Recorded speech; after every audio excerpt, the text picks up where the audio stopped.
Press वार्ता के जरिए मैंने बिहार में जन सुराज के नाम से एक अभियान की शुरुआत की बात कही थी, जिसमें मैंने ये बताया था कि बिहार में एक नई राजनीतिक व्यवस्था बनाने के लिए मैं बिहार के हर जिले में, प्रखंड में, पंचायतों में जाकर लोगों से संवाद करना चाहता हूँ, मिलना चाहता हूँ।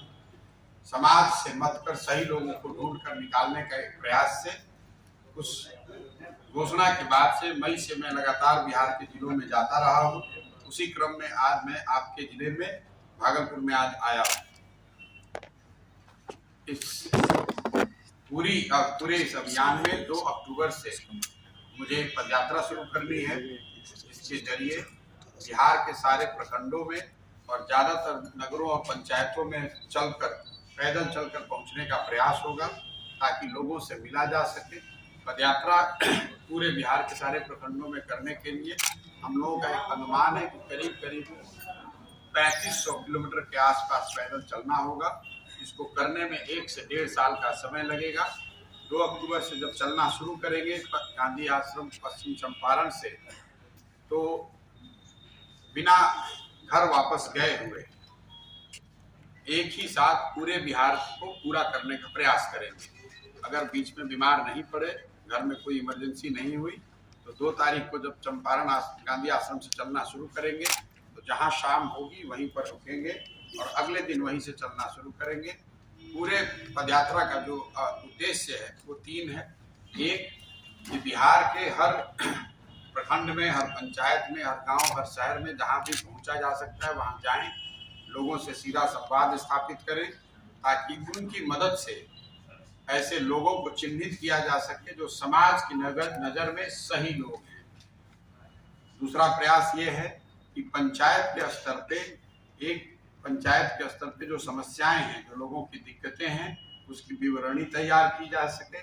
और तीसरा प्रयास यह है कि लोगों की सलाह से बिहार के विकास के लिए 15 साल का एक ब्लूप्रिंट, 10 महत्वपूर्ण क्षेत्रों में जो 15 साल का ब्लूप्रिंट बनाना है, उसमें बिहार के हजारों लोगों की सहमति, उनका सुझाव, उनके सहयोग को शामिल किया जा सके।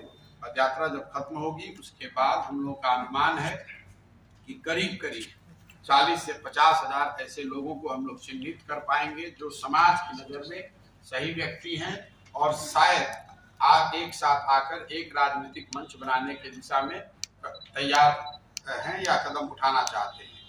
दूसरा, पदयात्रा खत्म होने के बाद बिहार के सभी नगर और ग्रामीण पंचायतों के लिए वहाँ की समस्याओं पर हम लोग के पास एक विस्तृत विवरणी होगी। और तीसरा, पदयात्रा खत्म होने के 3 महीने के अंदर बिहार के विकास के लिए 10 महत्वपूर्ण क्षेत्रों में, शिक्षा, स्वास्थ्य, कृषि, आर्थिक विकास, सामाजिक न्याय, खेल कूद, ऐसे 10 महत्वपूर्ण क्षेत्रों में 15 साल का एक खाका बनाकर, एक ब्लूप्रिंट बनाकर जनता के बीच में रखेंगे, ताकि जनता को ये अवसर हो कि देखने का, जानने का, परखने और मूल्यांकन करने का कि इन क्षेत्रों में बिहार में 10 साल 15 साल में क्या कुछ किया जा सकता है। अगर बिहार को अगले 10 साल 15 साल में देश के 10 अग्रणी राज्यों में शामिल होना है, तो इन क्षेत्रों में कैसे सुधार लाया जा सकता है, क्या कुछ किया जा सकता है और उसको कैसे किया जा सकता है, इसका पूरा ब्लूप्रिंट जनता के सामने रखेंगे। इसी अभियान में अभी लगे हुए हैं कि अगले इस पूरे काम को करने में कोई, जैसा मैं आपको बता रहा हूँ, 12 से 15 महीने लग सकते हैं।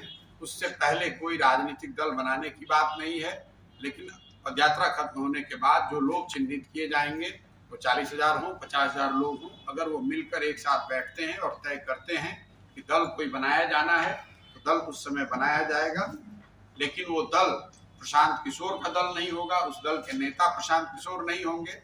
वो दल, वो सारे लोग जो 40-50 हजार लोग एक साथ आकर इस व्यवस्था से जुड़ना चाहेंगे या इस व्यवस्था को बनाना चाहेंगे, ये उनका ही दल होगा। वही लोग इसको बनाएंगे, वही लोग इसको चलाएंगे।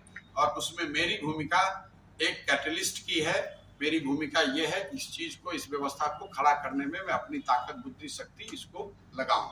इसके साथ मेरी बात खत्म हुई। अब आप जो अपना सवाल करना चाहते हैं वो कर सकते हैं। सर, मुख्यमंत्री नीतीश कुमार ने कहा कि केवल पब्लिसिटी के लिए आप काम करते हैं और बीजेपी को भी मदद करने का आरोप लग रहा है। मुख्यमंत्री जी ने क्या कहा, मेरे पास उसका पूरा अभी उनका कोई वीडियो मेरे पास है नहीं, मैंने भी कहीं देखा है। नीतीश कुमार जी बुजुर्ग हो गए हैं, बुजुर्ग नेता हैं यहाँ के। अब वो कुछ बोलना चाहते हैं तो उनको बोलने दीजिए, उस पर टीका टिप्पणी करने का कोई मतलब नहीं है। नीतीश कुमार जी की जो, अगर वो कोई बिहार के विकास के मुद्दे पे बात कह रहे हैं तो उस पर बात करना ठीक है, लेकिन व्यक्तिगत टीका टिप्पणी करना मेरी समझ से वो ठीक नहीं है। उन्होंने जो कहा वो उनकी सोच है, मेरा उससे कोई लेना देना नहीं है। कौन बीजेपी के साथ काम कर रहा है, कौन किसके साथ काम कर रहा है, जहाँ तक मैं जानता हूँ या आप जानते हैं, अभी 1 महीना पहले तक तो बीजेपी के साथ ही नीतीश जी थे। अब पहले पक्ष में थे, अब विपक्ष में है।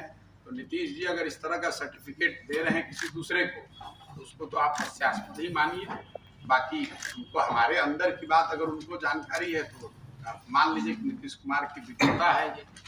आप सर विपक्ष से मिले हैं, कई जिलों में जा सककर घूम कर आए हैं, अब तक कितने लोग आपके संगठन में जुटे? हमारा कोई संगठन नहीं, मेरे पास कोई संगठन नहीं है, कोई मंच नहीं है, कोई दल नहीं है। मेरे पास एक सोच है, उस सोच को लेकर आगे बढ़े हैं। संकल्पित हैं कि बिहार के समाज से, जन जागृति के माध्यम से ऐसे लोग, मेरे पास कोई किस रिजल्ट की आप बात कर, आपके साथ लोग तो जुड़ रहे हैं, आप लोगों को अपने साथ जोड़ने तो आ रहे हैं सब जगह।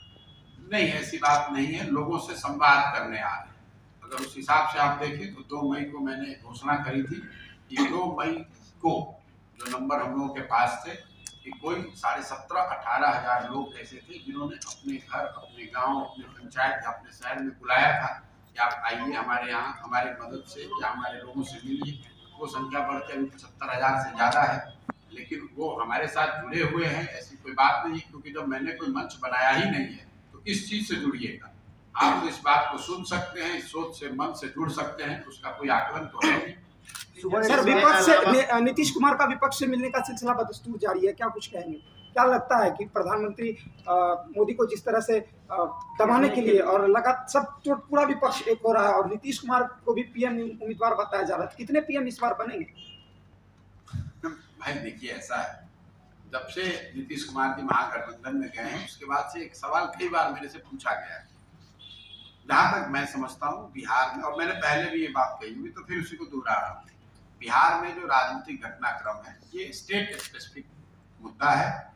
इसका असर राष्ट्र के स्तर पर कुछ पड़ने वाला है ऐसा मुझे लगता नहीं, जितनी समझ मुझे है। अब लोग बता रहे हैं कौन पीएम मटेरियल है, कौन दल बनेगा, कौन विपक्ष बनेगा, मुझे इसकी जानकारी नहीं है। जो आदमी भी सो कॉल्ड अभी विपक्ष में है तो दिल्ली जाता है तो विपक्ष में जो दूसरे दल है उनके लोगों से मिलता है, तो सिर्फ मिलने ने मात्र से कोई विपक्ष नए तरीके से, नए स्ट्रेटजी से, नई ताकत से खड़ा हो रहा है ऐसा मुझे नहीं दिख रहा है। अगर आपको दिखता है तो आप स्वतंत्र उस पर कॉमेंट करने की। अगर आप दिल्ली जाएंगे, किसी राज्य के मुख्यमंत्री हैं और 4 और मुख्यमंत्रियों से आप मिलते हैं या किसी दल के नेता से मिलते हैं तो इससे क्या फर्क पड़ने वाला है? इससे तो अब कोई फर्क नहीं पड़ने वाला है। मैंने तो कहीं ऐसी घोषणा नहीं देखी जिसमें सारे विपक्ष के नेता एक साथ बैठकर उन्होंने कोई रणनीति की घोषणा की हो, किसी चेहरे की घोषणा की हो, किसी नैरेटिव की बात की हो, किसी नए प्रयास की बात कही है। लोग मिल रहे हैं। ममता बनर्जी चुनाव जीती बंगाल में, वो भी जब दिल्ली जाती हैं तो कई नेताओं से मिलती हैं। इससे पहले आपने देखा होगा केसीआर हैं तेलंगाना के चीफ मिनिस्टर, वो भी देश के अलग अलग हिस्सों में जाते हैं, कई लोगों से मिलते हैं। नीतीश बाबू भी गए हैं दिल्ली, वो भी कई लोगों से मिल रहे हैं। इसमें क्या ऐसी नई बात है जिससे मैं मान लूं कि भाई ये कोई विपक्ष की ओर से नया बेहतर प्रयास हो रहा है? अगर कुछ हो रहा है तो हमको आपको नहीं दिख रहा है तो होने दीजिए, वो सामने जब आएगा तो उस पर टिप्पणी करेंगे।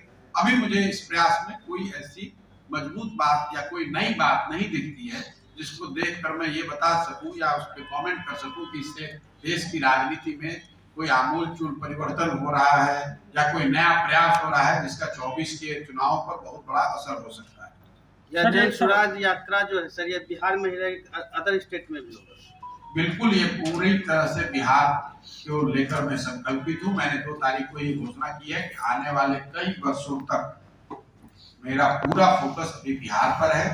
जन स्वराज के बैनर के तहत इस अभियान को बिहार के गांव-गांव, हर पंचायत तक पहुंचने का जो प्रयास है ये बिहार केंद्रित है।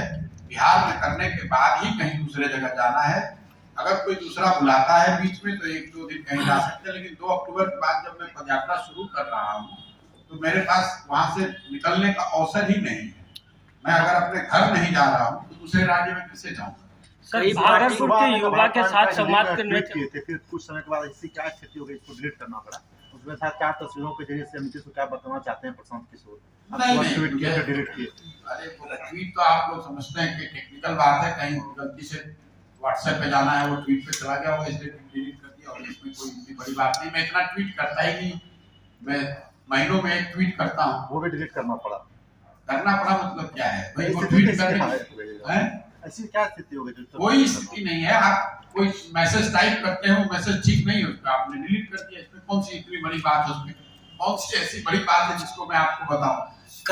कई पार्टियों को सत्ता के शीर्ष तक पहुंचाने वाले प्रशांत किशोर अपने जन स्वराज को लेकर जो जनसंवाद पर निकले हुए हैं, तो यदि पार्टी निर्माण होता है तो कहां तक अपनी पार्टी को ले जाएंगे? देखिए, पहली बात तो मैं किसी को शीर्ष पे नहीं पहुंचा सकता हूं। जो पार्टियां या जो नेता चुनाव जीतते हैं वो तो अपनी ताकत से चुनाव जीतते हैं, उनके कार्यकर्ताओं के प्रयास से जीतते हैं, जनता के आशीर्वाद से जीतते हैं। हम जैसे लोग उस प्रयास में अपना कंधा लगा सकते हैं, कुछ मदद कर सकते हैं। जहां तक जनसुराज की बात है, मेरा पक्का यकीन है कि अगर यहाँ आए हैं, इस प्रयास को कर रहे हैं तो कुछ सोच समझ के ही कर रहे हो। ऐसा तो है नहीं कि एक दिन सुबह उठे और आ गए बिहार में। मेरे दिमाग में तो मेरी इसकी परिकल्पना है, जो मैंने इसके पीछे सोचा समझा है, मुझे ऐसा लगता है कि बिहार में इसकी जरूरत भी है और इसको बिल्कुल किया जा सकता है। विकास के नजरिए से बिहार में आज जो स्थिति है, चाहे नीतीश जी या दूसरे लोग, जिन लोगों ने भी बिहार को चलाया है पिछले 10, 20, 50, 40, 50 सालों में, वो जो कुछ भी उन्होंने काम किया या करने का दावा करते हैं, अगर उन सारी बात को आप मान भी लीजिए तो भी इस बात से तो कोई इनकार नहीं कर सकता है कि बिहार आज देश का सबसे गरीब और पिछड़ा राज्य है। देश में सबसे ज्यादा अशिक्षित लोग, सबसे ज्यादा बेरोजगार लोग, गरीबी रेखा से सबसे ज्यादा नीचे रहने वाले सबसे ज्यादा लोग बिहार में ही रहते हैं। सबसे ज्यादा पलायन इस राज्य से होता है। मैं कल नीतीश जी के बयान में देख रहा था, उन्होंने कहा कि इन लोगों को पता नहीं है, एबीसी का ज्ञान नहीं है, बिहार में कितना काम हुआ है। ठीक है भाई, हमें तो एबीसी का ज्ञान नहीं है, आपको तो ए से लेकर जेड तक का ज्ञान है। आप ही बता दीजिए कि क्या क्या काम हुआ है। बताने से चिंता क्यों करते हैं? बता दीजिए, हमको नहीं बताइए, नीति आयोग को बता दीजिए, जो आंकड़े बना रहे हैं लोग उनको बता दीजिए, बिहार के बेरोजगार युवकों को बता दीजिए कि भाई क्या क्या काम हुआ है। बिहार की महिलाओं को बता दीजिए, जो 50% लोग गरीबी रेखा से नीचे रह रहे हैं। बिहार में 13 करोड़ लोग रहते हैं, 13 करोड़ से ज्यादा लोग, उसमें 8 करोड़ लोग दिन का 100 रुपया नहीं कमाते। 17 साल से नीतीश बाबू मुख्यमंत्री हैं, वो कह रहे हैं कि किसी को एबीसी का ज्ञान नहीं है। ठीक है भाई, हमें तो नहीं ज्ञान है, तो आप अपने ज्ञान से लोगों को बता दीजिए कि वो 100 रुपया इनकम उनका क्यों नहीं बढ़ रहा है। आप अपने ज्ञान से युवाओं को बता दीजिए कि उनको नौकरी कब मिलेगी, उनको रोजगार कब मिलेगा। आप अपने ज्ञान से लोगों को बता दीजिए कि उनकी स्थिति कब सुधरेगी, बिहार के शहरों की, गाँव की, गलियों की, सड़कों की स्थिति कब सुधरेगी, आप बता दीजिए। किसी को ये कह देना कि इनको एबीसी का ज्ञान नहीं है, ठीक है भाई, ज्ञान नहीं है। बिहार में एकमात्र पढ़े लिखे समझदार व्यक्ति नीतीश कुमार के शब्द में सिर्फ नीतीश कुमार ही है। दूसरे आदमी सब अनपढ़ हैं, हम लोग सब बेवकूफ हैं, हम लोग को कुछ नहीं आता है। एकमात्र पढ़े लिखे समझदार व्यक्ति नीतीश कुमार हैं, उन्हीं को सब पता है, किसी को कुछ दूसरा नहीं पता है। गठबंधन की नई सरकार बनी है, तेजस्वी यादव एक्शन में भी दिख रहे हैं, बिहार के लोगों को विकास की उम्मीद है। क्या अब भी प्रशांत किशोर के ब्लूप्रिंट का जरूरत है बिहार? भाई, गठबंधन की सरकार पहले भी थी, गठबंधन की सरकार अभी भी है, महागठबंधन के साथ मिली है ना। तो महागठबंधन की सरकार बन गई तो उससे क्या फर्क हो गया? आप बता दीजिए। 14-15 मिनिस्टर्स का, मंत्रियों का नेम प्लेट बदल गया। तो 14-15 मंत्री पहले भाजपा के थे, उसके जगह आरजेडी के हो गए। सरकार के नीतियों में, उनके कार्यक्रम में, उनके प्रयास में, जमीन पर जो स्थिति है उसमें, जो भ्रष्टाचार है उसमें क्या परिवर्तन आ गया? आप पत्रकार हैं, आप समाज में रहते हैं, आप मुझे बता दीजिए कि महागठबंधन जिसको आप कह रहे हैं सरकार बनी, उन्होंने क्या एजेंडा घोषित किया है जो कि पीछे की सरकार से अलग है? एक बात जरूर नीतीश कुमार जी ने कही है कि वो आने वाले 1 साल में 10 लाख सरकारी नौकरी दे देंगे और 10 लाख रोजगार दे देंगे। यही एक घोषणा मैं देख रहा हूँ कि पिछले सरकार से अलग हुआ है। उस पर मैंने टिप्पणी की है कि अगर पहले तो ये आश्चर्य की बात है कि कि 17 साल मुख्यमंत्री रहने के बाद आपको याद आया कि 10 लाख सरकारी नौकरी दी जा सकती है।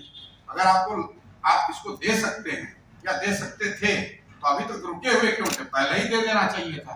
लेकिन चलिए, अब नीतीश कुमार इतने बड़े नेता हैं, उनको ए से लेकर जेड तक आता है, दूसरे को एबीसी भी नहीं आता है। उन्होंने कहा है कि 10 लाख नौकरी दे देंगे, तो हमने भी कहा है कि साहब आप 10 लाख नौकरी दे दीजिए, आप ठीक कह रहे हैं। तब हम लोग जैसे लोगों की अभियान चलाने की क्या जरूरत है? 10 लाख नौकरी दे दीजिए, अभियान को वापस ले लेंगे। अभियान ही वापस नहीं लेंगे, उनके पीछे खड़े होकर उनको अपना नेता मान के जैसे 15 में उनका काम कर रहे थे वैसे फिर से उनका काम करने लगेंगे, फिर से उनका झंडा लेके घूमेंगे। 10 लाख लड़कों को नौकरी दे के दिखाइए साल भर में। एक मिनट सवाल आपने पूछा है, आपकी जानकारी के लिए बता दूं कि उस 12 महीना में 1 महीना निकल गया, दूसरा महीना चालू है। 12 महीना होने दीजिए, उसके बाद उनसे पूछेंगे कि किसको एबीसी का ज्ञान है और किसको XYZ का ज्ञान है। 10 लाख लोगों को नौकरी यहाँ आप देकर दिखा दीजिए, हम आपकी बात मान लेंगे, आपको नेता मान लेंगे, ये मान लेंगे कि आप सर्वज्ञानी सर्वविद व्यापी आप ही व्यक्ति है, भगवान एक ऊपर है और नीचे एक आप हैं। सर, भागलपुर से युवा के साथ संवाद करने का आपका क्या मकसद है? भागलपुर से युवा का नहीं है, तो पूरे बिहार में युवा हो या वृद्ध। नहीं, आप जो भागलपुर अभी आए हैं तो नहीं, तो जब पूरे बिहार में जा रहे हैं तो भागलपुर में तो बिहार का हिस्सा ही है। मकसद तो होगा। अरे मकसद तो भाई पहले इतने देर से मैंने आपको बताया, पहले घोषणा करी हुई है कि बिहार में हर उस व्यक्ति जिससे की बातचीत की जानी चाहिए या बातचीत की जा सकती है, उससे मिलना, उससे बातचीत करना, उससे सीखना समझना और उसको ये बात बताना कि बिहार के आज की स्थिति है, बिहार की स्थिति में अगर आप परिवर्तन चाहते हैं तो उसके लिए बिहार के लोगों को मिलकर ही प्रयास करना पड़ेगा। बिहार के युवा अगर रोजगार मांगने के लिए पटना जाते हैं तो उनके ऊपर लाठियां बरसाई जाती है, और जो लाठी बरसाते हैं उनके ऊपर कोई भी एक्शन नहीं होता है, तो क्या कहेंगे? जब आपके पास ऐसा मुख्यमंत्री है जिसको ए से लेकर जेड तक सब आता है और सबसे पढ़े लिखे वही, सबसे ज्ञानी वही, दूसरे को कोई आता नहीं है, तो जो आदमी जाएगा जिसको एबीसी भी नहीं आता है उस पर तो लाठी ही बरसाएंगे, क्योंकि दूसरा आदमी कुछ बोलेगा तो उसको तो कोई ज्ञान है नहीं। ज्ञान की सारी जो गागर है वो तो नीतीश जी के पास है। तो नीतीश जी के सामने कोई अगर जॉब लेने जाएगा, प्रदर्शन करने जाएगा या अपनी स्थिति के बारे में बताने जाएगा तो उसको एबीसी का ज्ञान नहीं है। तो जिस आदमी को एबीसी का ज्ञान नहीं उसको लाठी से मरवा रहे हैं, और जिसके पास ज्ञान का गागर है वो अपना कुर्सी पर बैठे हुए हैं फेविकॉल लगा के। भविष्य में इसके लिए प्रशांत किशोर क्या करेंगे जी? भविष्य में क्या करेंगे इसके लिए? मैंने जैसा आपको बताया, शिक्षा हो, स्वास्थ्य हो, रोजगार हो, आर्थिक विकास हो, कृषि है, सामाजिक न्याय है, इन सभी 10 महत्वपूर्ण विषयों पर प्रशांत किशोर की क्या सोच है, इससे ज्यादा जरूरी यह है कि जन स्वराज के बैनर के तहत बिहार के लोगों की सलाह से, इन विषयों के विशेषज्ञों की मदद से एक 15 साल का ब्लूप्रिंट बनाकर जनता के सामने रखेंगे, ताकि आप ये देख सकें कि शिक्षा के क्षेत्र में क्या और क्या, कब और कैसे करेंगे, स्वास्थ्य की व्यवस्था को सुधारने के लिए क्या किया जा सकता है, रोजगार लाने के लिए क्या कुछ किया जा सकता है। ये सिर्फ कह देना कि मैं आऊंगा तो इतने लोगों को रोजगार दे दूंगा, इतने लोगों की जिंदगी बदल दूंगा, वो काफी नहीं है। आपको मेरी समझ से अगर आप इस तरह का कोई दावा करते हैं तो आपको ये भी बताना चाहिए कि आप इसको कैसे करेंगे, ताकि जनता उसको देख सके, उसका मूल्यांकन कर सके और उस पर विश्वास करने की कोई वजह ढूंढ सके।